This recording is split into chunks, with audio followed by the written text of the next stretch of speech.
USB mode.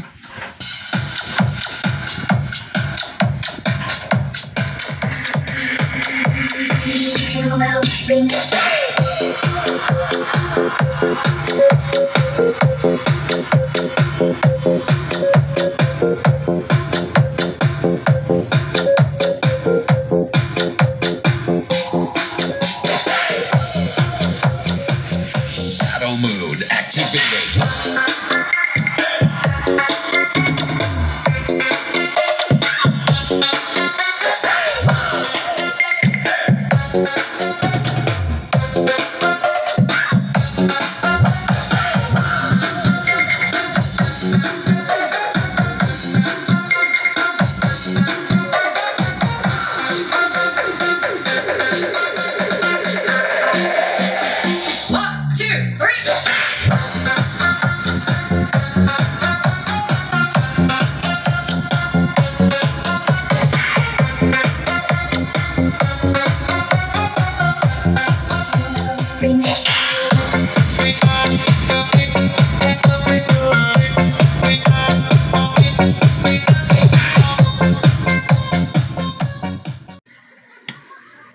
Bluetooth mode.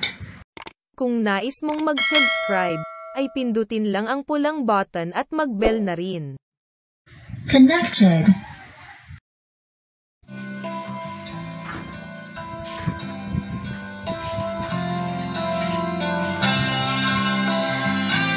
Like and share.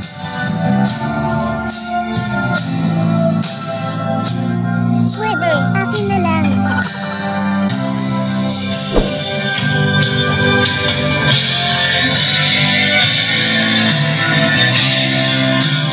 Okay, pare. Yes, Daddy!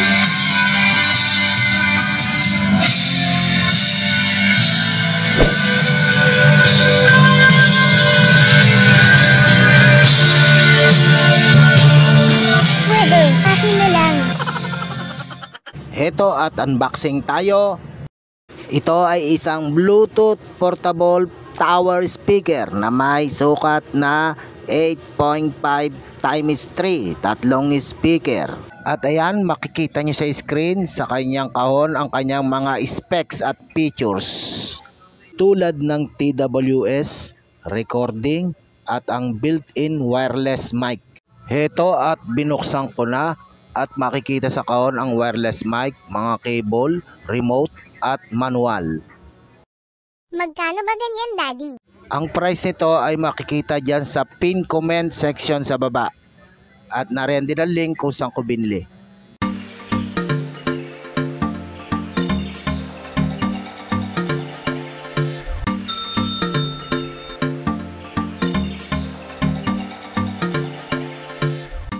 Pagdating sa body, specs, sukat ay parehas sila ng version 1. Kung pagmamasdan mabuti, ang pinagkaiba lamang nila ay ang kanilang panel control. May nadagdag sa design, ang switch niya ay pa-power switch at may malaking volume control sa gitna. Yun lang po ang pinagkaiba ng version 2. Slow sound, bass and treble.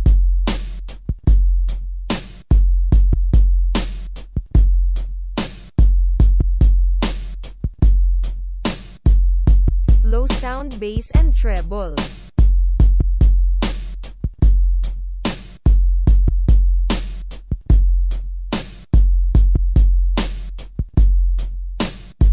Bass treble sound with mid-range.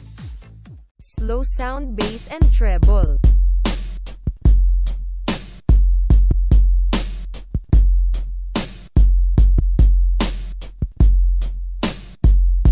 Slow sound, bass and treble.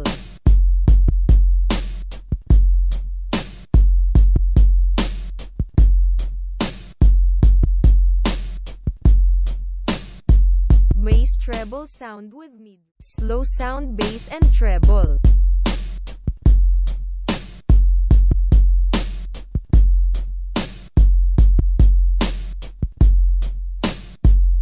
Slow sound, bass and treble.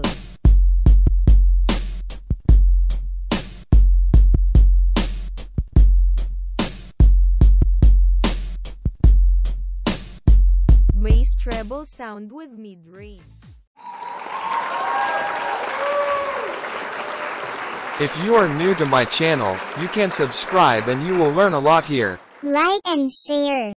Mag-subscribe kung hindi pa. Okay guys, at tatanggal ko na lahat ng tornilyo niya. At yan ang bilang ng mga tornilyo niya. Makita nyo, 2, 4, 6, 8, 10, 12, 14, 16, 18, 19, 20 screw. At bubuksan natin at iti-tear down para mapakita sa inyo kung anong mga specs, value ng parts sa loob, at ano ang mga pwedeng makitang impormasyon. Okay, tara, let's go! Di nga! Mag-subscribe kung hindi pa. Like and share. Heto ang maganda sa channel na ito, bubuksan ang loob para ipakita ano nasa loob, makapagbibigay info, at gabay, ideas. Ito ang no inside gadget. Itong speaker na 8.5, ang mga value ng speaker niya ay ito. Karamihang mga ganito ay 5 ohms or 2.5 ohms. 30 watts ang bawat isa. At meron siyang isang peso tweeter doon. Ayan, ang peso tweeter. May nakita ko naka-indicate dito sa speaker Patingin nga. na nakasulat ay KTS 8308 3 ohms. Walang nakalagay na watts pero 3 ohms. Kung pagmamasdan nyo, mula dito, papunta doon, at papunta doon, ay hindi siya nakadikit doon sa isang speaker. Malamang yung dalawa po nito, itong isa at itong isa ay nakaparallel. At yung isa ay, kita nyo, nakaparallel naman yung tweeter. Okay, pare. Yung pinakampe sa Twitter. Ayan. Nakaparallel yung isang linya, isang channel, at hindi siya nakadikit dito sa isang speaker, kundi may another linya para sa kanya. Isang channel na nakaparallel naman yung peso Twitter. At ito yung wireless module receiver. Ayan. Ayan, pagmasdan lang natin mabuti. Pwede. I like it. At pagkatapos niyan ay dako naman tayo dito sa pinakam board niya. Ang board niya ay ito. At check natin kung anong IC ang ginamit. Kaparehas lang din siya na KST 8308 version 1. At ang board niya ay same na same. At pati yung panel display. Board para sa mga controller. Ang nadagdag sa kanya ay yung power switch. Ito. May power switch siya at yung volume. Pwede. I like Volume control. Ayan po ang volume control niya. Check natin yung IC. Okay, buksan natin na separate sa kabila para kitang-kita natin. Ayan, at binaklasan natin para makita natin kung anong ang value ng IC. Ang value ng IC niya ito, screenshot ko na lang. Meron siyang dalawang audio IC. At screenshot natin para madali nyo makita. Patingin nga. Kaya pa bang i-focus?